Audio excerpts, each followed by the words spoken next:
Thank you. So, now that we covered tax and subsidy, that leaves us with only one concept to introduce before you guys are ready to take the first midterm. So today I will introduce this one concept. We're going to use the rest of today's class to talk about it. Whatever's left, we will finish on Thursday, assign a homework that comes with that, and you will be getting ready to prepare for the midterm number 1. Okay, so next week we will start scheduling midterm number 1. What is the last concept we need to introduce? Let me motivate it the following way. Today, we learned how tax and subsidy affects the market. We saw that when you have a market in equilibrium, this market changes once you impose a tax. For example, let's impose a tax on producers. It shifts the supply up from S to S prime by the amount of tax. And of course, as a result, quantity falls from equilibrium quantity to Q prime, and consumers end up paying higher consumer price, producers end up receiving a lower producer price. Right? That's what we learned today. And in the example we had on the board, you saw that the burden of the tax was actually shared equally by consumers and producers. In other words, consumer price exceeded equilibrium price by the same amount as producer price fell below the equilibrium price. So consumers gained just as much, consumers lost just as much as producers lost, right? In some sense. But the fact is, it doesn't always have to be that way. Let me show you 2 more pictures here, and you will see just how different the result is going to be.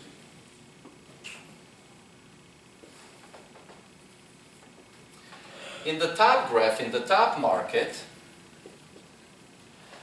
we have supply that is quite steep and demand that is downward sloping but relatively flat.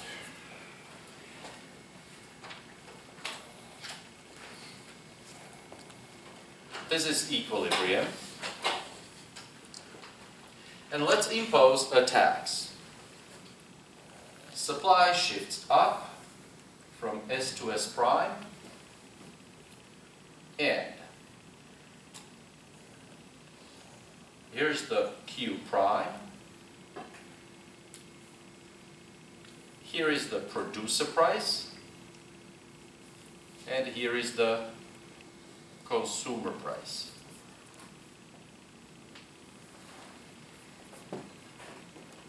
Take a look at that picture and tell me, what is the impact of the tax on consumers and on producers in this particular market? The government imposes a large tax. Is that tax increasing price consumers pay a lot or just a little bit? Just a little bit, from PE to PC. On the other hand, the price producers receive is much, much lower. Is the burden of the tax shared evenly, shared equally? No.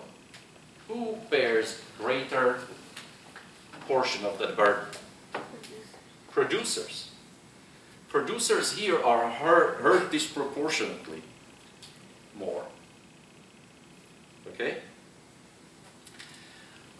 In this picture down here, let's instead consider a market with very steep demand and relatively flat supply. And again, we have market equilibrium.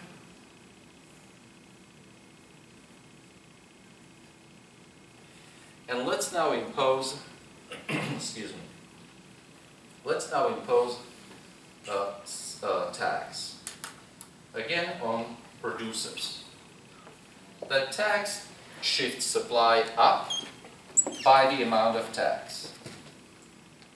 In response to the tax, quantity decreases from QE to Q prime, just like it always does. Consumer price is now higher than equilibrium price, and producer price is lower.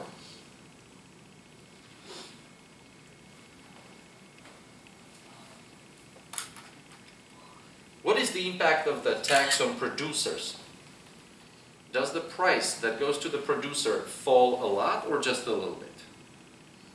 Just a little. Very little, whereas consumer price goes up a lot. Is the burden of the tax shared equally? No. Consumers bear the brunt of that burden, right? So you see two different markets, two very different distributions of the burden of the tax. In the top, it's the producers who bear the larger part of the burden. In the bottom graph, it's the consumers. In this graph, it seems to be kind of close to 50-50, right? What makes the difference? What about these graphs is different that you think determines the different burden of the tax? Well, by looking at it, what's the difference? The slope of the demand and or slope of the supply, right? In other words, something about the slope of demand and slope of supply makes a whole lot of difference. Now, in the analysis that follows, you will see that there's actually more to it than just slope. Slope is something that you easily observe, but there's a property of demand and supply that reflects more than just the slope. It's a property we call elasticity. Elasticity. What do we mean by elasticity? Let me motivate that.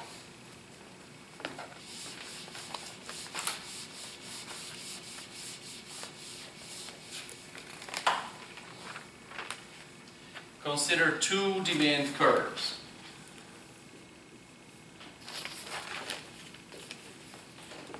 Price quantity, price quantity.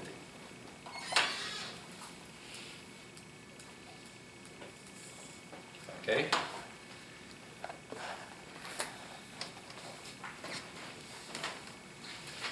At this price, let's call it low price, these consumers are willing and able to buy this quantity. If that low price increases dramatically from low to high, are those consumers going to stop buying this product? No. They decrease their willingness and ability to buy that product, decrease quantity demanded by a little bit, right?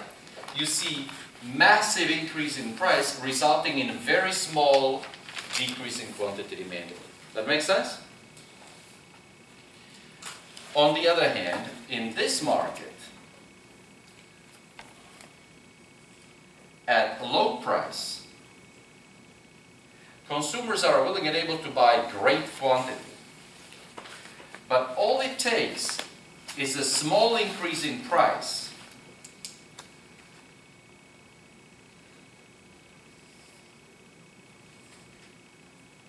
relatively small increase in price, and consumers significantly cut down on purchases, right? So you see, these are two different markets in which consumers respond to increases in price very differently.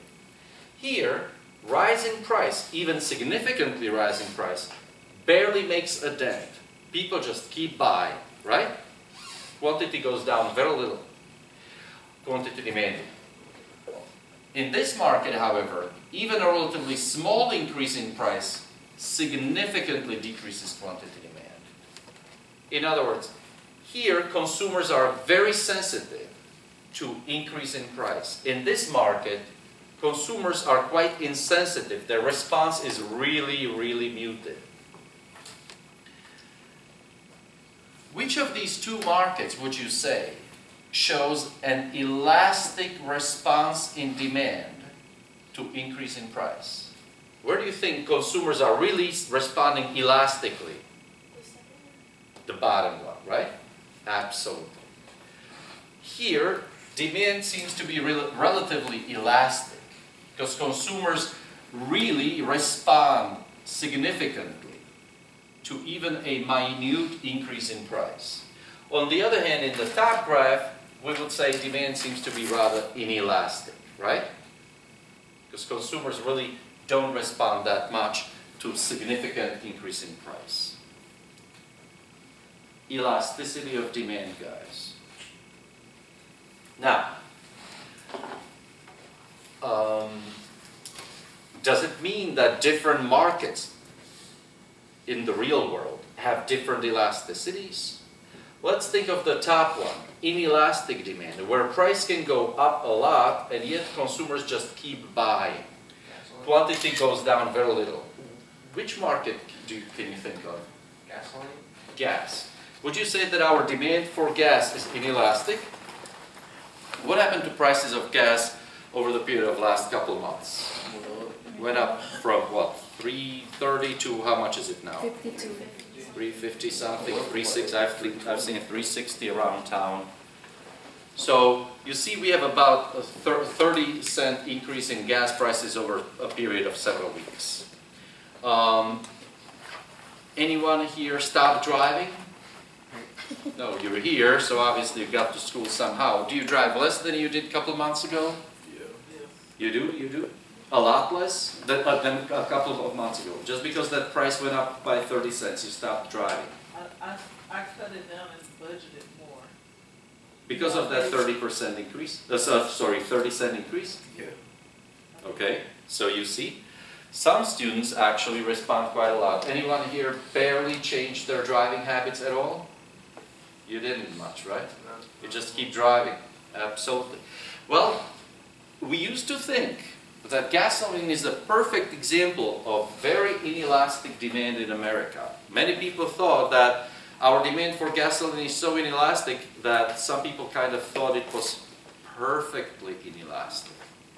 What do you think is perfectly inelastic? Or how inelastic is demand that is perfectly inelastic? Straight up and down. It would be demand so steep it's actually straight up and down. In other words, how much do you respond to rising price? You don't. You don't. You simply buy no matter what. No matter how much you're charged for that gas, you simply fill her up and do your daily drive just like you always did, right? And there used to be this conviction back in the perhaps 90s, perhaps even in 2000s that you know, we would never cut down on purchases of gasoline. But once you saw those spikes in gasoline prices in late 2000s, in 2008, when gas prices exceeded $4, right? We found otherwise. We found out that Americans actually responded surprisingly strongly to those high prices. How is it possible? How is it possible that not just a few of you guys, but we as a nation can respond to rising prices by cutting down even on something as essential as gasoline?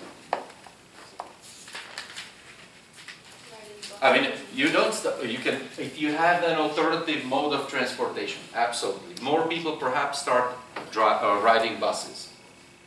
What other ways are there to cut down on the way, how much gas you buy? Taking Sila? vacations, like traveling, and like you could find other ways to travel other than, you know, taking a driving there. Other ways to travel other than driving. Well, we're driving so that we save on flying, right? So what's cheaper than driving? How are you going to get places cheaper than driving? Bike. Perhaps you take a bike, which means you're really not traveling that far, right? You take a ride, a bike ride. Yes. Or what's really cheaper than what's definitely cheaper than driving for your to go to your vacation or to go out for your vacation is not driving. In other words, for your vacation you simply stay at home. That's how over the last several, like 5-6 years, we invented a new word. Staycation. You heard that one? Yeah. Staycation. Yeah, there you go. right? That's our response to rising gasoline prices in 2008, and then of course economy tanking during recession and so on. So yeah, there are various ways. Of course, you guys have sort of suggested, what's the other way to save on gas? Motorcycle?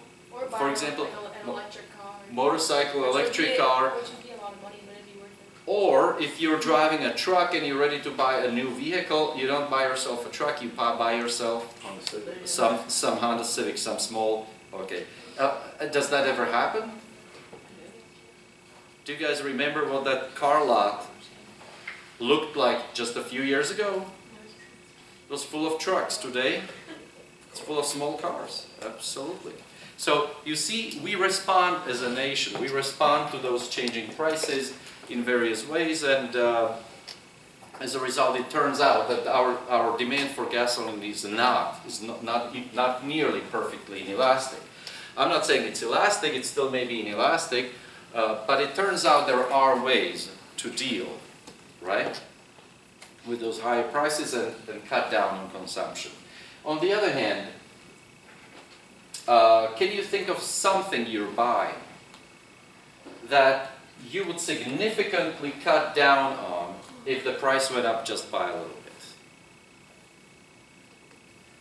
In other words, something you could easily give up. Food? Okay. If the price of food goes up, you will simply stop eating.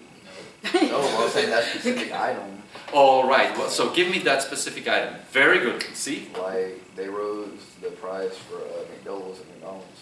Say it very loud. McDoubles at McDonald's. They're At not $1 McDonald's. anymore. They're like $1.50, I think. Okay, so some item at McDonald's, right? If they increase the price, are you gonna keep buying it? Maybe there are some people who are simply addicted. They have to have their Big Mac or something every day. I mean, you've heard about the guy who ate like 2 Big Macs a day for 26 years straight or something like that, right? Yeah. Super Size Me movie? Something. Anyways, so those people probably are. Those people's demand probably is very inelastic or total or perfectly inelastic. But for you, for example, if you used to buy that, now the price went up from $1 to $1.50. Do you still buy it? No, I buy McChicken now. There you go. How come you were able to simply quit buying that one item? How come you don't really miss it all that much? Because the price went up. The price went up. It's a luxury. But you have other options. In other words, there are easily available substitutes, right? There's plentiful substitutes. In other words, does availability of substitutes somehow impact elasticity of demand? What's the substitute for gasoline? What else can you put in your car other than gasoline? Hope. Huh? Hope. Pretty much nothing, right? I mean, I don't know if you've heard, but there are ways to actually run your car on what is natural gas or propane, right? Vegetable oil. Say it again. Vegetable oil. A vegetable oil. Okay, but I wouldn't really call those easily available substitutes, especially here. I don't know if you've ever talked to anyone in Europe or from Europe. In Europe, it's very common now. Like significant portion of car fleet in Europe, like family cars, actually have a conversion to, is it propane or is it natural gas? I think it's liquid natural gas, LNG. Natural gas, right? I think it's natural gas. Natural gas. So basically you have a car, and it doesn't really cost that much. It costs, I don't know, $1,000 or something. And you take it to the garage, and within a few hours, they outfit your car with an extra tank. So you have your gasoline tank, and they put another tank, a gas tank, in your trunk. And you have just one little switch on your dashboard. And by pushing that or flipping that switch, you can flip a switch from gas to from gasoline to natural gas and back. And you don't even know. You don't feel it. You just switch it, and the car keeps running. Why do you think Europeans do it? Because gas prices are so high. Because gasoline prices are so high and natural gas is still relatively cheap. Okay? So that's why they do it. I've actually seen an ad recently. Here in Jacksonville, there's a garage that does this. I mean, I'm not sure how much interest there is, but Who knows? If the differentials between the prices of these energy sources deepens, maybe we will find and start doing that too. But I mean, there's many differences. I don't want to get into that geography of it, but excuse me. So here, generally speaking, there is no good substitute for gasoline. You're stuck with gasoline. So our demand for gasoline is probably less elastic, right? Very likely inelastic. But like you said, for a specific item at McDonald's, let's say, our demand may be very elastic, precisely because there's plentiful alternatives, plentiful options, plentiful substitutes. Very good. So you see, demand may be elastic, inelastic, very inelastic, very elastic. We said our demand for gasoline is very inelastic. We used to think, some people used to think it might be, perfectly inelastic. We would just never quit buying gas, never quit driving our trucks. Lo and behold, we are actually changing our ways. Can you think of any good or any service we actually demand perfectly inelastic? In other words, something you would buy no matter what the price.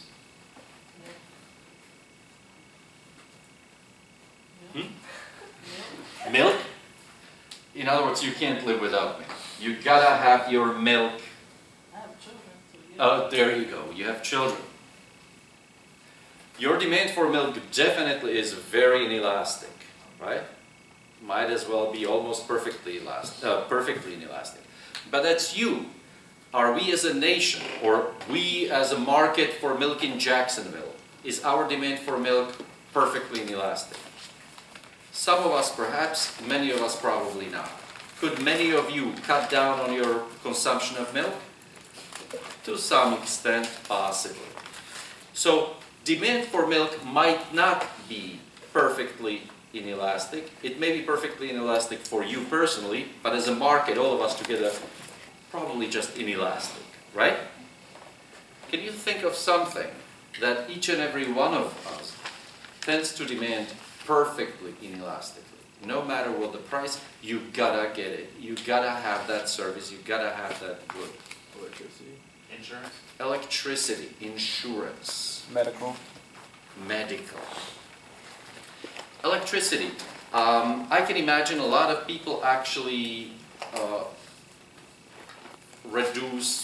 install a better programmable AC unit, right, or AC controller, so that you can reduce or you heat less in the winter and cool less in the summer, or you buy yourself a Sear 15 unit so that you sell it, right? So yes, I'm sure it's inelastic, but not perfectly inelastic. But you mentioned medical. How about medical? What about medical? Medical what? Like if you need like a heart transplant, you only got to go to the if you need a heart transplant, hospital. You can't go anywhere else. you There's no other go options. to the hospital. The only thing that's going to save you is a heart transplant. So you're there, you're going to get one heart transplanted, right? Imagine you come to the hospital and the doctor tells you, well, you're in luck. We have a 25% special on heart transplants today. What are you going to tell them? Oh, that's awesome, install 2. You're not, right? Or if they tell you, gosh, yeah, but those heart transplants, prices go up because the technology improves and whatnot. What are you going to tell? Oh, no, don't bother. I can do it without. See? We're demanding, many medical services are demanded perfectly inelastically, right? Root canal. Are you looking forward to having your root canal operation done? Probably not. You only get it when really there's no other way to save your tooth, right? So you go get a root canal. If there's a special on root canals, are you going to have several teeth drilled just because, hey, it's cheap? Like, it's the same thing, right? In other words, you got to have it. It's a medical service. You will get exactly as much of it as you need. And the price going up or down is not going to change the quantity of that medical service, amount of that medical service you're going to receive. Does that make sense? So medical services are perhaps an ideal example of a perfectly inelastic demand. I call it unitary. What about unitary? Would they call that unitary because No. equal? No. The unitary is elasticity 1, which is not perfectly inelastic. But numbers, we will eventually assign numbers to these elasticity values, but we're not there yet. We will develop the formula and stuff like that. But first, I really just want to develop intuition so that you guys have intuition for elasticity. So we found out that demand for many medical services may as well be perfectly inelastic. By the way, why is it perfectly inelastic? What makes our demand for those medical services perfectly inelastic? There are absolute necessities and there is absolutely no substitute, right? If the price of the Big Mac goes up, you're gonna get yourself Whopper, right? Whopper? Whopper. Oh my gosh, again. This happens to me every couple of years, I don't know why. Anyways, you get the idea. And this is gonna be on YouTube. No privacy anymore. Anyways. And on Blackboard too? On Blackboard, it's gonna be a YouTube link. Yes, you just click on it and it opens it for you. Okay? Before the midterm. Oh, most definitely. I wanna do it today. Just please bug me, remind me. Okay? I'm gonna put it there. Now, this particular lecture, today's lecture, may take a day or two to be there because it takes me a long time to upload those things. It's, you know, a lot of data. So, once again, elasticity of demand varies from all the way from perfectly inelastic, like our demand for medical services, where there is necessity and there are no options, there are no substitutes, all the way down to very elastic for something like an item at McDonald's that can easily be substituted by some other item someplace else, right? Can you think of something we are demanding perfectly elastically? What would be a perfectly elastic demand?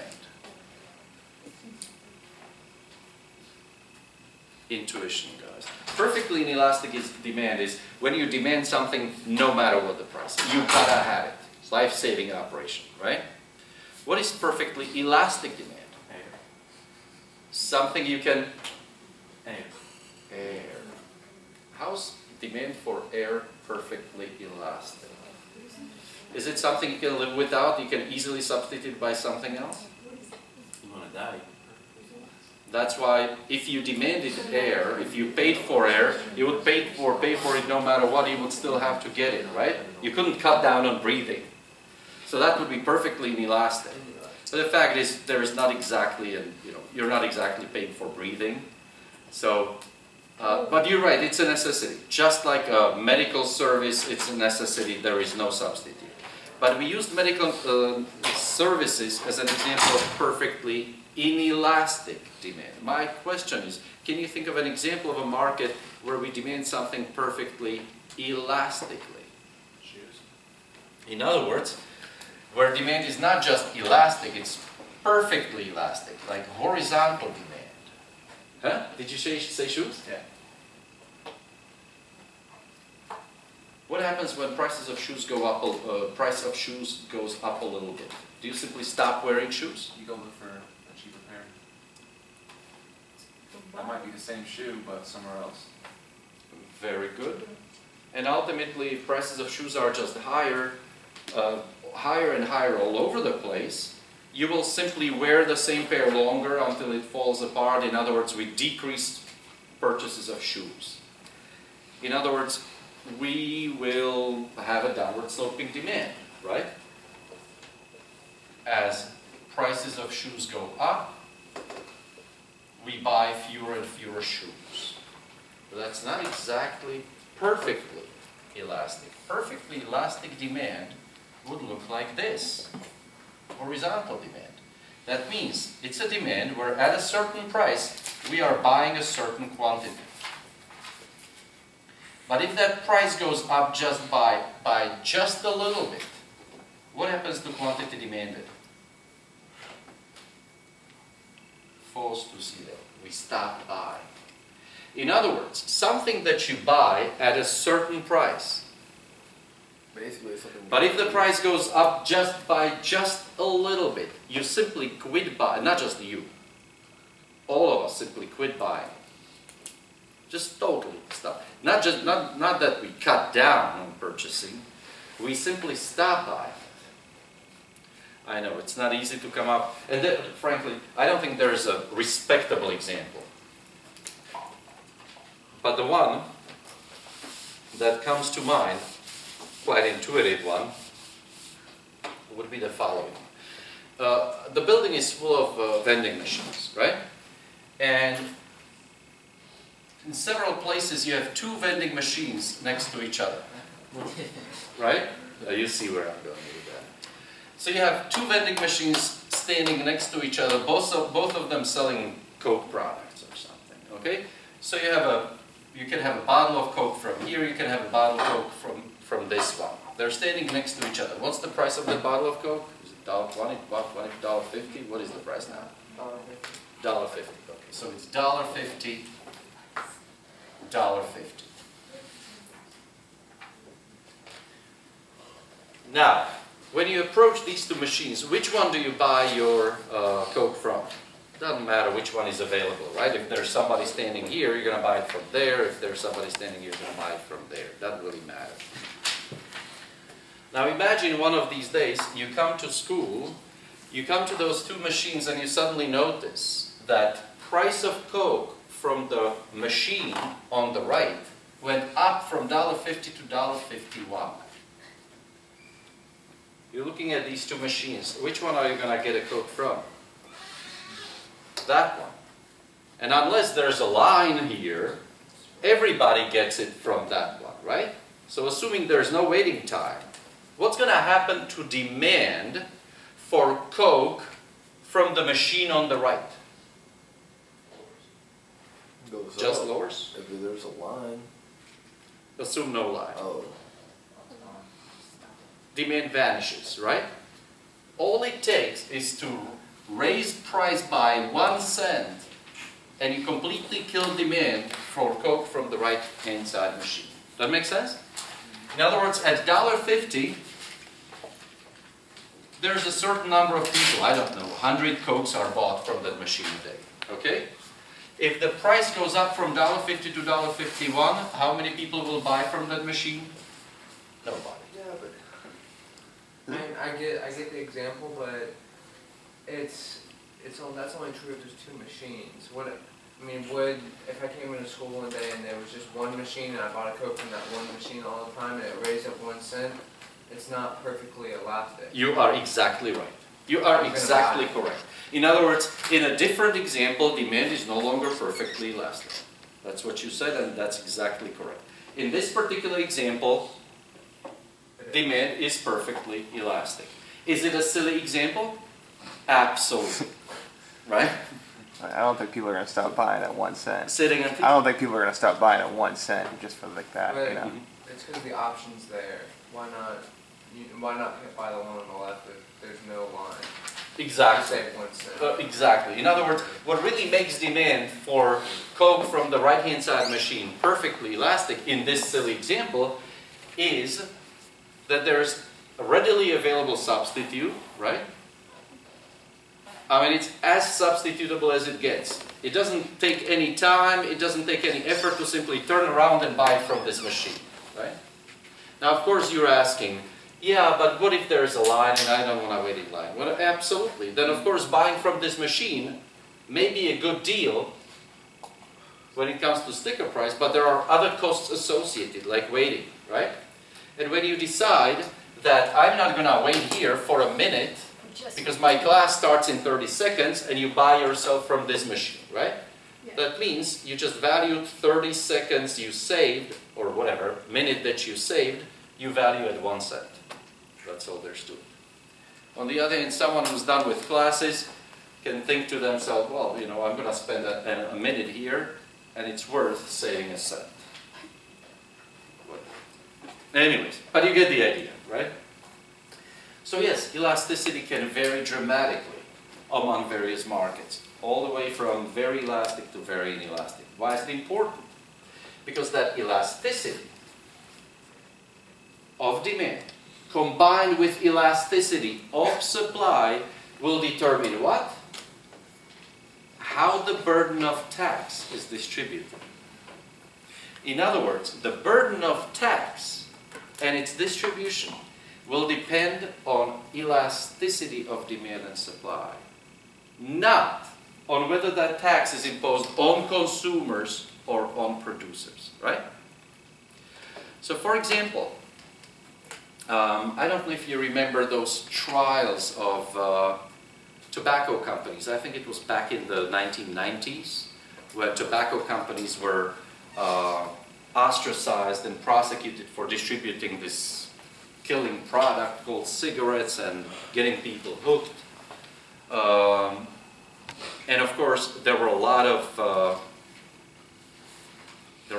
taxes, additional taxes imposed on cigarettes and on producers, right? In other words, the government was using its power to basically punish the tobacco companies.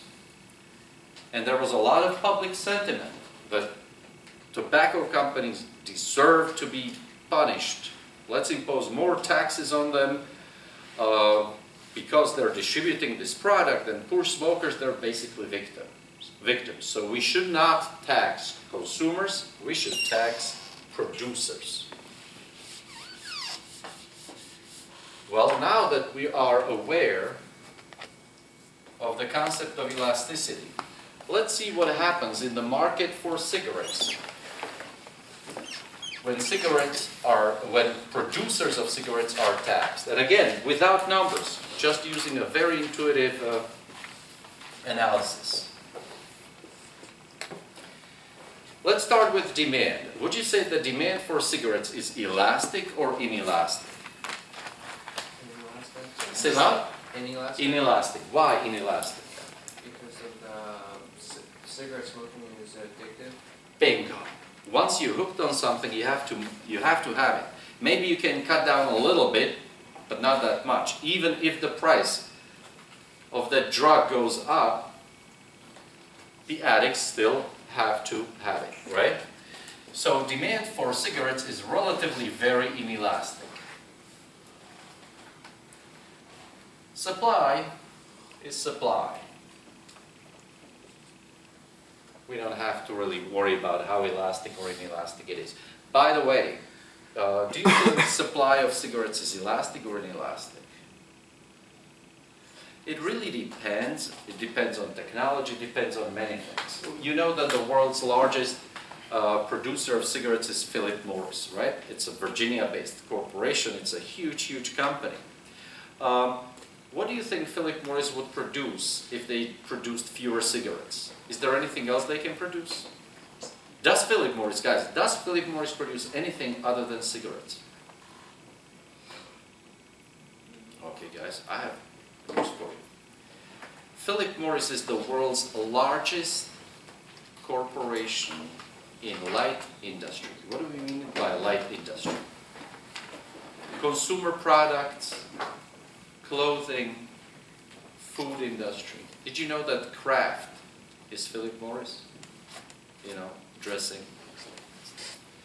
Many, many brands are actually Philip Morris. So Philip Morris produces a lot of things other than cigarettes. Philip Morris is an extremely well-run company, corporation, very diversified corporation, which is why Philip Morris has managed to actually go through that period of increased pressure on cigarette producers relatively very well.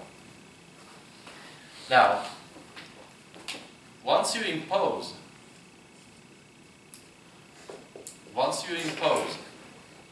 tax on that corporation,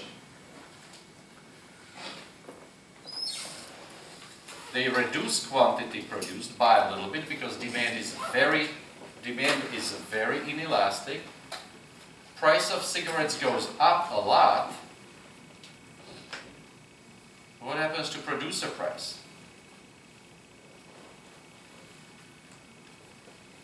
Falls just a little bit. How is the burden of the tax shared between smokers and Philip Morris? bigger chunk of that burden is on smokers, right? So the government may decide to punish Philip Morris for distributing this dangerous product, yet the burden of the tax ends up being borne by consumers. Exactly. See, it's all about elasticity.